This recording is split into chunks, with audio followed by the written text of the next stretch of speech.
Alright guys, made it to the other side. So where the trail picks up again, it kind of dead ends at all the trees here. Got my trusty machete with me though. I've had some thoughts recently. I was reading about end time and Revelation and reading his Bible, and I was noticing in the end it says that the beast is going to reign for times, and half a time.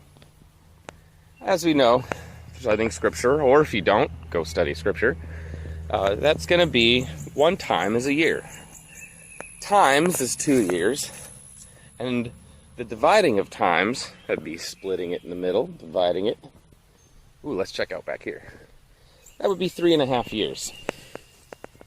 Now, when they use prophecy, they'll use day to mean a year, or time to mean a year. But when you're kind of talking about other things or current events, they didn't really seem to use that quite as much in prophecy. So I think there's been a little bit of a misconnection. This is a little cool spot back here. You could sit and hang out. A nice little private camping spot. So, what I'm getting at is the Lord's ministry was 3.5 years. He started his ministry there in the temple, and then finished his ministry, obviously, saving us by dying on the cross. That period was about 3.5 years. Now, it seems kind of short. We know Jesus was probably about 34 in that area when he died. So he didn't really start his actual ministry till he was in his 30s. We know he spent the time before that learning everything he could about the early laws of the Jewish nation, and was a very good student. Obviously, we know he impressed all the people he talked to, who had no idea how he knew as much as they did, and more. But I just had this revelation that if you follow along with me as we walk down this path, go exploring, see where we end up. So if in Revelation you have the devil, obviously, he tries to counterfeit the second coming. So he gets to sit there for 3.5 years, which will feel like the longest 3.5 years in the lives of his true followers. So God's completely fair, right? I mean, he's the definition of fairness. If he gets to manifest himself on earth and actively witness for 3.5 years, that would mean, in the end, the devil, he gets to say, well, you got to witness in person, I get to witness in person. And so the Lord said, all right, you get 3.5 years. This really makes sense to me, and it really drives home a powerful point, that we need to be witnesses for him. Hey, let's check out back here. This looks cool. We really need to be powerful witnesses for him. He came and in a short amount of time had to get an alliance of people on his side that could carry on his work so he could leave for our sakes. That's the whole thing. He didn't want Satan to be able to minister any longer than possible. And it says the devil knows his time is short. Well, Jesus made it short. Gonna have to destroy the spider habitat, but you'll make another one. Sorry there, little guy. See if I can get a shot of him. There's these weird little horn spiders. Like, oh no, he's gonna be shy. There you go. They got these little orange horns on them. It's not a very good view, but anyway, yeah, I just don't want it on me.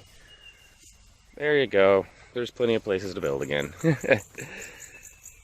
Anyway, so as I was saying, I think that it is so important we have to carry on his work and use the things he taught us, use the life lessons, and we need to carry it on because he didn't have the time he wanted. He would have loved to have stayed longer with us. He longed to bring us close to him and to do as much work as possible. Oh, look at this. It's like a little curved bow trail. This is nice. But I think it really proves that God is completely fair, even to Satan, who I know we all wish he would probably be a little less fair with, but ultimately, in the end, you're going to have the devil telling God that he is just and merciful. And that's the only way that's going to be accomplished. He's going to give him his time right at the end. And do not be fooled. He's going to call down what looks like fire from heaven. He's going to heal people. But the thing is, he cannot recreate Christ's second coming. You're going to end up with people saying, go here, go there, Jesus is here, Jesus is there. Even warns in the Bible about that. But mind you, at this point, Christians will have totally lost the plot with the Bible. I was having a wonderful time watching some videos from another YouTuber. Feel free to check him out, Follower of Christ 777. And he had a very excellent point on this article he was sharing from a guy, Andy, who has a church in Atlanta, Georgia, 34,000 people, huge church. Just remember, biblical Christianity is not popular. Popular Christianity is not biblical. So, this guy's just talking about how the Ten Commandments are done away with. Ten Commandments are done away with. Feel free to murder in the name of Jesus.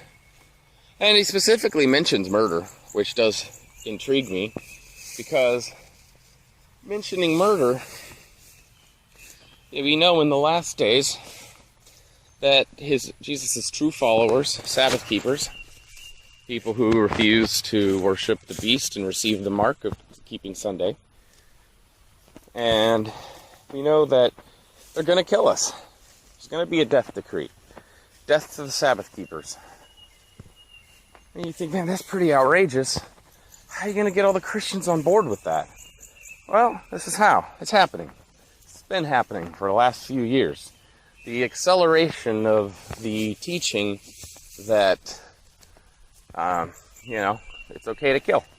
Ten Commandments done away with. All we need to do is love each other, love followers of, we're followers of Jesus. We're keeping Sunday. He loves us. Everything's just hunky-dory. These pesky Sabbath keepers are the reasons the world's going downhill. And little do they know, they've got the Antichrist sitting as their leader. And they're worshiping Satan. Oh, look at this. I found the backside of a trail. Another path here. Oh, that's cool. We can go back into the trees there. Nah. I'm from Washington State originally. I don't know, that looked like stinging nettle. So maybe not there. But I've got my trusty machete with me. Thank you for following with me. I just wanted to share these thoughts. Not trying to ramble. But I was really just considering the fact that he is that fair. He is that merciful.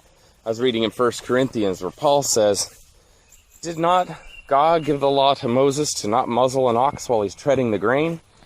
Even Jesus loved working cows and thought they should be treated fairly. The examples of fairness in his word are just incredible. And I think that this is the ultimate manifestation of that. And he's going to let Satan witness to us at our own peril. He loves us, but he is going to allow it in the name of being true and just. Now, there's a lot going on right now. We've got, political problems. There's the trail, but it kind of goes through the trees now. We've got political problems. Everybody's running to and fro. But, there's a place you can get away from all that. It's called the Sabbath. Keeping his Sabbath, there's just nothing like it. I couldn't imagine keeping a day that was unbiblical. The Catholic Church changed it to Sunday. It claimed to be like God. Blasphemy. That has worked out for them in the sense that, Satan will definitely bless them as his church because he plans on sitting there. And I wanted to touch on, again, the miracles, It says that there will be healing. Well, how can the devil heal people? Well, don't forget he's the one that caused the affliction in the first place. It's that easy for him. Wow, a hill in Florida? You gotta be kidding me. Must have been, oh, look, it's an old sand trap. Still got sand in it. This golf course has been gone for decades, probably since the late 80s. But Satan's the one that's going to inflict the illness. Then he's going to lift the affliction to give the appearance that he miraculously healed someone. Now, another thing, why would God allow this? Well, let's get back to fairness. It says that Jesus, obviously, he healed people. When he healed them, he made them whole, like skin, like a newborn baby. They didn't just, their legs worked. Everything about them was like that of a new child. That's very powerful, because that meant he healed them in a way that, although death would eventually touch them, Satan couldn't afflict them further. And as we know from some of the stories, he even says to one of the men that it was his sin that had caused his problem. He said, go and sin no more. Sin was the root of his problem. There we go. Boy, this branch looks charred. Look at that. It's like dark. This branch got hit by lightning. We get lightning all the time. This branch is like blown off. Wow, that's cool. Oh, nature's power is something. So Jesus heals someone. So the point that Satan is not allowed to re-afflict them, then it makes perfect sense that, you know, Jesus is not going to mess with Satan's plan. But, oh, that's a cool tree. Oh, yeah, look, this is all charred. Wow. Crazy. So here's the thing, though. Because Satan's the one who gives the affliction and then heals them, what could God do to fight it? That's one area where God is powerless. If he wanted to remain fair, he's not powerless, but to remain fair, but he's not going to inflict someone with an illness. That completely goes against who he is. The only time people have been or experienced pain, suffering, is because he pulls back and Satan goes to work. God doesn't do it specifically to them. God just withdraws his presence. That's what happened with Job. So we get this feeling that, so Satan makes them sick, then heals them. God's not going to re-afflict them. It's going to look like a miracle. It's going to deceive many people. And although I know God would love to work against it, he is fair. So people are now trying to dispense with the law. And it says that the law, not one jot or tittle. I always find that phrase kind of humorous. Jots and tittles are like the horizontal line through the T, letter T. And a tittle is like the dot above a lowercase I. And as far as I'm concerned, that means every minute detail. And it says that not one jot or tittle will fall from the law until the time that, well, Jesus ends heaven and earth. So when the end comes, and, well, I'm looking around. Definitely beautiful here. Still here. Heaven and earth have not passed away. So therefore, his law remains. Law remains. Every little bit of it. You know, so people try to use different methods, different texts. They try to twist and misconstrue them so that you end up with confusion and fallacies. And one of them is that, you know, they say, oh, we're not under the law, we're under grace. Yeah, sure. I mean, right, it does say that. Well, you have to think about it a different way. To be under the law, what's the purpose of the law? The law is to prove that you did something wrong. Well, if it's just a doing away of the law, but yet there's still things you can do that are wrong, that doesn't make very much sense. We need to look at it this way. It's the condemnation of the law. What was the punishment for breaking the law? Well, it was death. It's death. You disobey the Lord, you sin, you die. It's the end of story. That's why he came down and died for us. So, we're not under the condemnation, we're not under the death of the law still exists. Yes, we're saved by grace. It is his graciousness coming down that removed the penalty of death through the sacrifice of his son. But you have to accept him and follow his teaching in order to be counted worthy of that mercy. It doesn't mean, oh, I believe in Jesus, so I'm just going to go sin all I want because I'm under grace, I'm not under the law. That doesn't make any sense. Start sounding like one of those sovereign citizen nut jobs who end up getting arrested because they don't think they should have to show ID while they're driving. But I was watching another video and had it put this way to me by the very excellent Bohr over at Lamb Ministries. Definitely check them out on YouTube. There's a fantastic presentation on the 7 trumpets of Revelation. And basically this, police officer pulls you over. You've been speeding. You know you're probably going to get a fat ticket. And after a short conversation, the officer says, you know what? I'm going to let you off with a warning. Well, does that mean you can go speeding off? No, it doesn't. You still have to follow the law. But now look at it a more powerful way. Giving you a warning, that doesn't affect an officer one way or another, whether he writes you a ticket or lets you go. You know, what's $100 to the city? Whether he does or doesn't? That's his discretion. Now, what if it was mandatory? They know that the city knows you get pulled over, and they know if you were given a ticket, and you have to be given a ticket. There's no way you can be let off the hook. So the officer says, you know what? I love this community of people so much, and you've been respectful to me. I'm going to pay your ticket and take it on my record. I mean, whoa. Are you sure? Yes. I care about you that much. Ooh, this is fun. I'm gonna go under here. Oh yeah, this is cool. Then I'm gonna take it on my record. Well, now how fast are you gonna drive off? I mean, it's just been incredible that he just did that for you. So now are you gonna go racing around? Did that do away with the law? Oh no, so he paid the penalties, so now I don't have to, I'm good to go.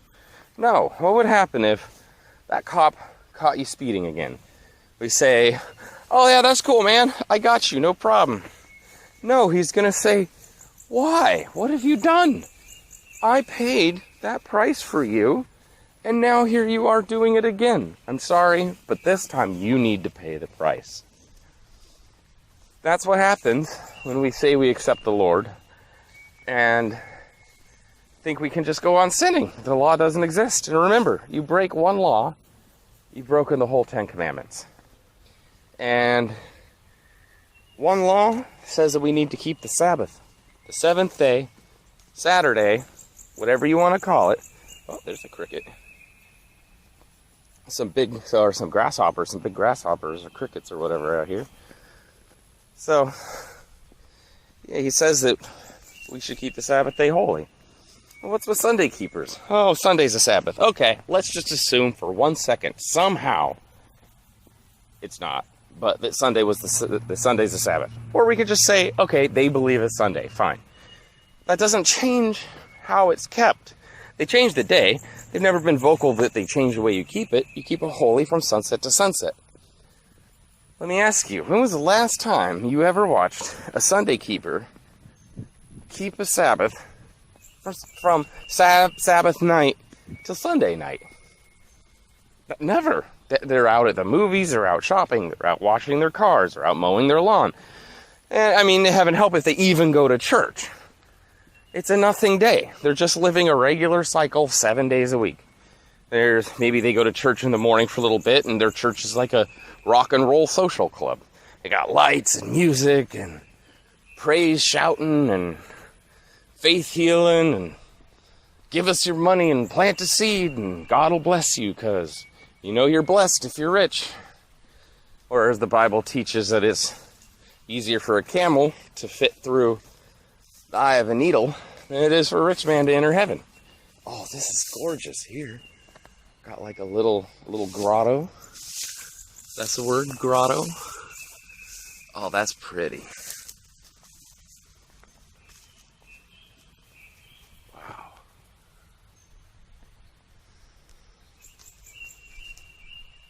Keeping the Sabbath from sunset to sunset is just one of the biggest blessings that he could have ever given us, of all the multitudes of blessings: life, health, nature.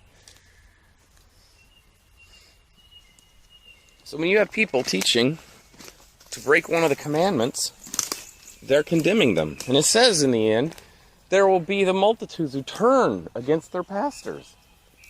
Well, why would they turn against their pastors? Who are these multitudes?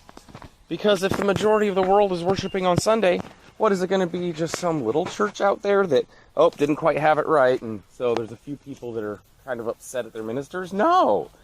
It's going to be all the ministers that teach Sunday. People are going to say, you lied to us, because these are false prophets. Heaven help this guy Andy in Georgia, just preaching straight from the devil. He has a devil in him that's telling people this. They're watching Satan preach to them. They don't even realize it.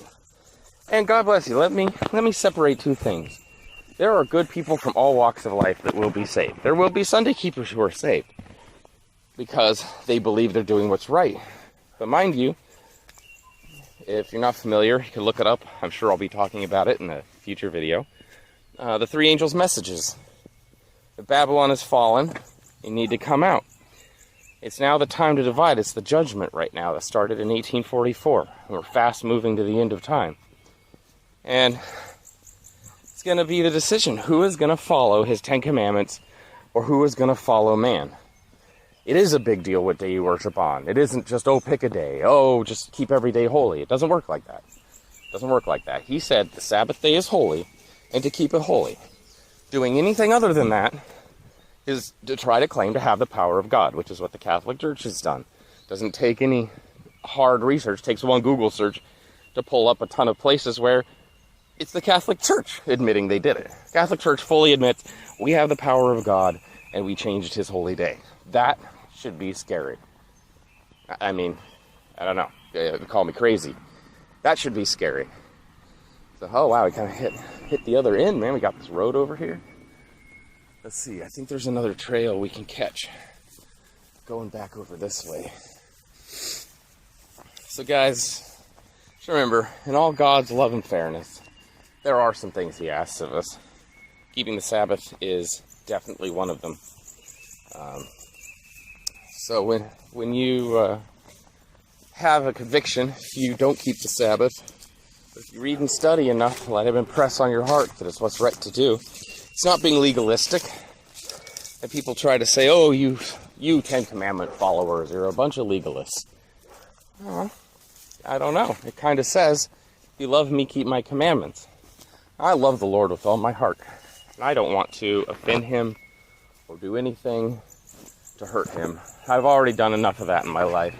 Slowly but surely, my personal story probably will come out. But let's just say he's blessed me beyond measure. And this is such a blessing to be back here on the Sabbath, have a little place to go. I lived here for a couple years and finally was looking on satellite maps and realized that there's all these trails back here. And we've gone for quite a ways now. But thanks for listening to my ramblings.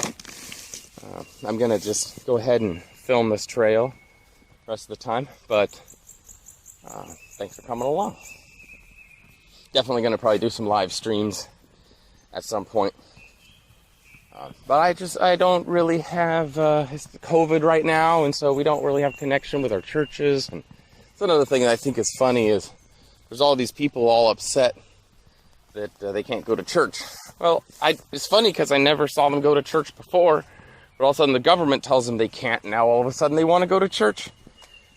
It's a good lesson for when we're in the end time, and people will want to be saved, and it's too late. They should have started now, but they were too busy taking risque photos on Instagram, or too busy checking their Facebook feeds and their sports scores and what movie's coming out.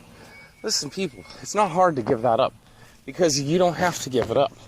You just have to come to him. And as your mind starts dwelling on more and more holy things, I can't sit through a secular movie anymore. I can't enjoy secular music. Every other lyric, songs that seemed innocent, you start hearing these themes that are just poisonous and dangerous.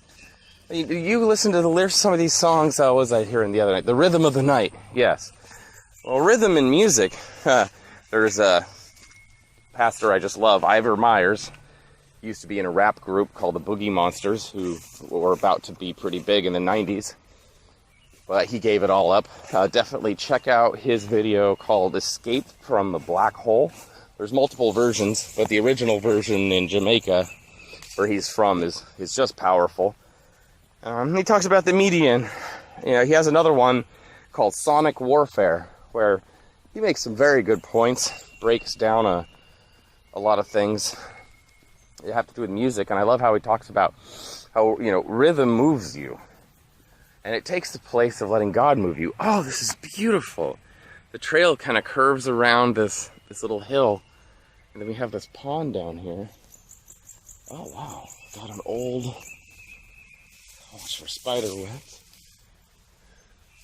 Oh, cool. We got this old building here. It is hot out right now, I'm going to tell you. It's been raining, so it is so humid. I am dripping. Oh, they got some old power boxes there. Oh, that's neat. That's too cool. I love these plants with their funky leaves.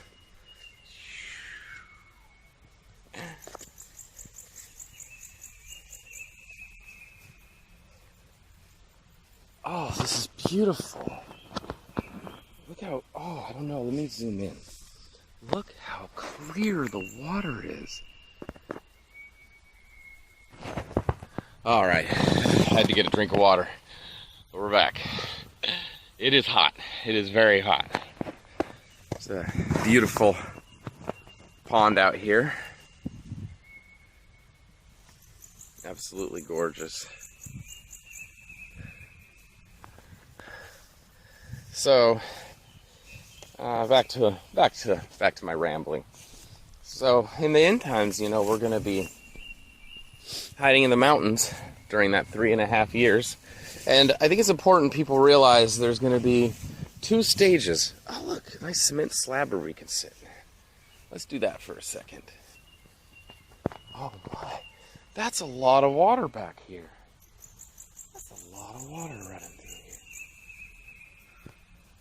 It's a whole foundation for something. Maybe they had a bench here so people could sit by the streams.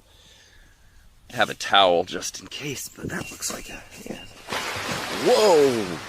That's a big fish just splashed. There's some big stuff in here. Whoa, yeah, just have to watch out for gators. No, I doubt there's gators here. Like I said, it's surrounded by roads on all sides. But, they like getting hit by cars, so never know. Just do a little bushwhacking. So, as I was saying, during those 3.5 years, there's an important thing. It's 2 parts. One is going to be when we have the Sunday law go into effect. That's when we need to be getting out of the cities. And I love something I read in Ellen White. She says, we need to get out of the cities, but for the time being, it's still not good to live in the cities. It says we're surrounded by too much man-made stuff, that we end up just seeing the works of men, and we need to be in a place just like this, where we can see the works of God. Let me see if I can zoom in and get some color to it. Probably not. Those are really red. There's these little tufts that are just like fireworks shooting off that tree. We'll get closer to it probably. But, you have the city full of man-made stuff. And she warns against that. But she said it's good that we live in the country, close to the city, so that we can still go in the city to do our work and do ministry work.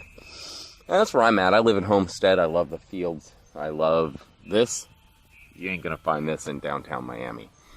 But at the same time, I work in the heart of Brickell, which is the Miami equivalent of Manhattan, population density-wise. And the guy I'm working with, he's fallen away from the Lord, but as he's getting older, he is definitely wide open to be witnessed to. So everybody, say some prayers on that for me. But other than that, she says it's good that we be in the country, but there will be a time when we need to get out of the cities. That's when the Sunday law goes into effect.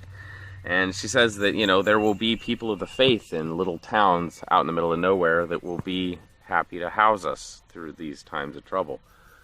Well, then there's another part, and that's when the death decree we were talking about earlier comes into effect. And once the death decree sounds, then we're going to have to run to the mountains. And it'll feel like Jesus has forgotten us, but he says, I will not tarry. It'll be 3.5 years. And the water I just drank was delicious, and I just can't help but think, it says, do not prepare for the end time. Flee, God will provide for you. And I fully trust that. We shouldn't be building some, fallout bunker out near Mount Everest or something. We just go and trust, and he will lead and guide. Lean not on your own understanding. I'm not even going to look at a map. I'm just going to start driving wherever it looks good. And he's going to take care of us, and you have to take care of us through winters, summers. He will provide our food, our water, but we might end up looking a bit like Paul, as it says, although he had a happy face, he was scraggly and scruffy. Now, there's a big crane-style bird. He had, at times when he was brought into Rome, he looked kind of skinny and malnourished, and we definitely are going to have our time of trouble. I see things already going the way of the Catholic Church. The Catholic Church right now, look, you can look all this stuff up. This isn't coming in through a tinfoil hat or something that I'm wearing. But the Catholic Church the Pope held Mass with the Muslims and called them the Catholic Church's sisters. The Catholic Church is bringing everyone together under one banner. And all this political unrest right now in the country, it wouldn't take much to have people say, all right, let's get together. We all need to get together and stop all this division. Guys, the end's coming quick. Really quick. So, I hope you've enjoyed this time. I hope I don't disappoint no one if I don't make it all the way down to the tree with the red things on it. I'll make sure to post a little video of that. Yeah, there you go. There's a lot of debris floating on that pond. It's kind of like the tops of like this aquatic plant. It's like the plant grows in the water and gets to the surface, and then the sun just ends it. I was watching a documentary on the Florida gators here, and although they're cold-blooded and need the sun to move, they sit in the sun too long, they'll actually cook themselves to death. They have to have water. So during the summer months, like right now, it gets kind of hard on them. Let's do a little bushwhacking. Yeah, haha. Clear out the spider webs first. Very nice. Thanks to my roommate Taylor, who just sharpened this recently. The streams of light coming in here. Sorry, the video quality is cell phone. That's actually because I'm filming with my cell phone. Imagine that. Wow, you see the rays of light tracing through. That's just gorgeous. Yep, I don't mind I don't mind whacking Brazilian peppers. I enjoy it. They're an invasive species. They shouldn't be here in Florida, so yeah. They smell peppery. They have little red berry things on them. They spread like crazy and are a total nuisance. Wow, this goes so far back. Wow. See, we got more trail here. There's just trails everywhere. Everywhere I'm looking, there's more concrete paths. See, there's a concrete path running down there. Too cool. In the end, God will be providing our water and our food. He loves us. He cares for us. And we need to spend every day with him. Don't work on the Sabbath. Do your work on the days he specifically set aside to work, because he knows we have to work. But even while you're doing that work, make sure you're doing it for him. Make sure that your conversation is appropriate. We're supposed to be peculiar people. So if you feel kind of weird for telling someone that, I'm sorry, I can't laugh at that joke, or no, I don't want to hear about what you did last night at the bar, or doesn't mean, and you make sure you let people know, hey man, I really care about you, and tell people, it just hurts me to see you doing that. You can wake some people up with that. You don't know how many people, especially people who drink, you don't know how many problems they have, or they're putting on a happy face. You say a little word of correction like that, and I've been absolutely astounded the amount of responses I get that are positive for what I'm saying. They're like, you're really right, man. You see these people showing up to work, they're doing really bad work, because they're all hung over. Oh, I kind of wanted to bushwhack up into there, but maybe I'll do that another time. There's so much to see. Oh, God, you're so good. Thank you for all your nature. But we're supposed to be a peculiar people. So if you feel like something you said in his name's a little weird, that's going to feel like that. Because going along with the flow, just being cool, everybody thinks you're cool. Yeah, I mean, it's good to be relaxed and not high-strung, but not to be complacent. We must be on watch. Every day is a battle. Every day is a struggle. If you are not armoring up with God, you are armoring up with Satan. And, for a long time I thought, I'm not really that bad of a person. I'm not killing or stealing or that. Well, boy, you come to the Lord and he'll show you a whole bunch of things that you really need to fix in yourself. And as you do it, your quality of life only gets better. Oh, look, we found this little section of trail here. Oh, that's cool. Yeah, I don't think we're getting through there. Your whole life gets better. It changes everything. It changes your outlook. And you realize things where you might have been misleading, or you might have said something that hurt someone. And he'll point these things out to you. Trust me, there's nothing better than getting reproof from the Lord, because it says he only reproves the ones that he loves. Oh, here I am on the other side. I didn't even have to bushwhack through it. I had to come this way. Although, I'm going to have to do a little bushwhacking here. Jesus only corrects people that he loves and cares about. Well, he loves and cares about all of us, but if we don't love and care for him back, then what's his point in trying to bring us reproof or correction? Remember, there's people who pray. I have my roommate's dad tells me, oh yeah, I pray at night sometimes. And it's like, yeah, well, unfortunately, he doesn't know who you are. Your prayers are an abomination to him. It says that. Your prayers are an abomination. When was God ever going to get a chance to talk to you, huh? Oh, I need to read the Bible. I'll just say a prayer. Typical Catholic way. And it's so sad, but we have a lot of brethren we're going to have to save out of that church in the end. It says a lot of people will come out of her, but there's going to be a false revival of the false churches. It's going to look like she's going to win over just about every soul on the planet. We're making some good progress here. Elephant grass. This is also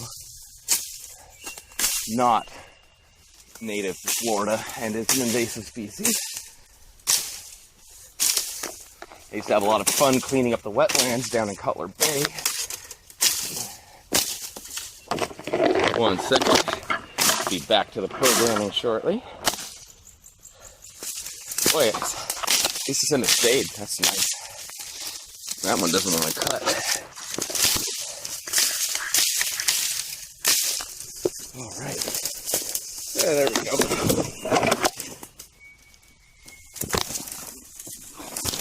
Oh, we made it. Right through a spider web. Ha-ha. Should have seen that one coming. Yeah. I'm probably good and filthy. Oh, it's a lot of fun. His nature is so beautiful.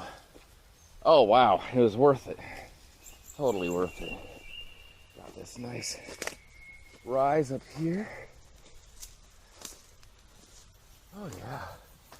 Oh, I think I see more path. Well, this is a decent little hill for Florida. I feel like I'm looking way down there.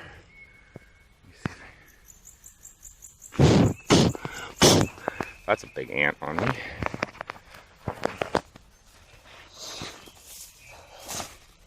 Guys, remember to keep the faith. There's things I'll expound more on. I just wanted to bring those things out. The fact that he gives the devil as much time as he got. That's why his time was cut short. But that's why it's so important that we witness for him and that we give our lives to him and carry on the work that he longed to do, but unfortunately had cut short. That's all for now.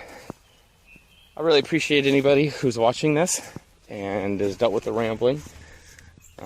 I'm going to do probably a video somewhere in the middle of the week where I'll maybe discuss views on politics. Spoiler alert, they don't matter to a Christian. So don't be afraid of that. No hate here, for sure. Love for everybody, and especially a deep yearning to save those who are not walking in his light. I mean, one day maybe we'll be walking the fields in heaven.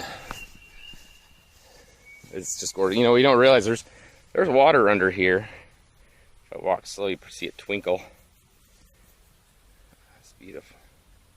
Yeah, this whole field, just right below the surface, you're walking on marsh. So, thank you guys.